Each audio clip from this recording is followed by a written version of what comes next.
Il maltempo a Porto Empedocle ha causato anche il crollo della casa natia dello scrittore empedoclino Andrea Camilleri. Le forti piogge di questi giorni hanno dato il colpo finale ad una abitazione che era già in carenti condizioni di stabilità.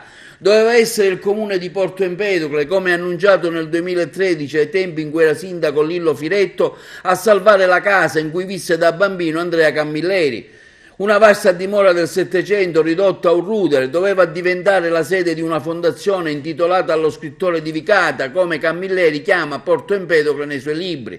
La malandata residenza a 5 minuti dalla Valle dei Templi era frequentata da Pirandello, amico del nonno di Camilleri, dove rimessa su dal comune, come il sindaco Firetto aveva detto a suo tempo, mostrando il rendering della casa fondazione dello scrittore. Ma tutto questo non è stato possibile effettuarlo. La casa è andata giù senza aspettare i tempi lunghi della politica, e sempre a Porto Empedocle il maltempo ha provocato l'inclinazione di una gru di un cantiere abbandonato in contrada Ciuccafa, poi smontata nella nottata per evitare il pericolo. Quindi l'intervento dei vigili del fuoco nella zona lì di a mare per togliere le palme pericolanti che potevano creare un ulteriore pericolo. Immediatamente è intervenuto il primo cittadino Ida Carmina per coordinare i lavori insieme ai responsabili dell'ufficio tecnico del comune, ai vigili urbani di Porto Empedocle, con l'asilo dei vigili del fuoco e il sostegno di tutte le forze armate.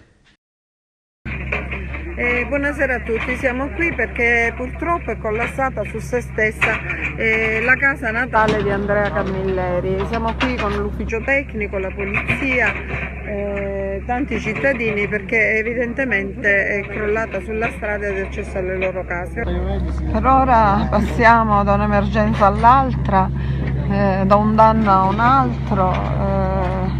Speriamo che dopo la notte, dopo la tempesta, venga il sereno e davvero riusciamo a recuperare tutto il possibile, tutte le opportunità che anche dal fatto che Porto Empedocle abbia dato i Natali ad Andrea Camilleri possano venire per questa città che veramente sta vivendo situazioni drammatiche della sua esistenza.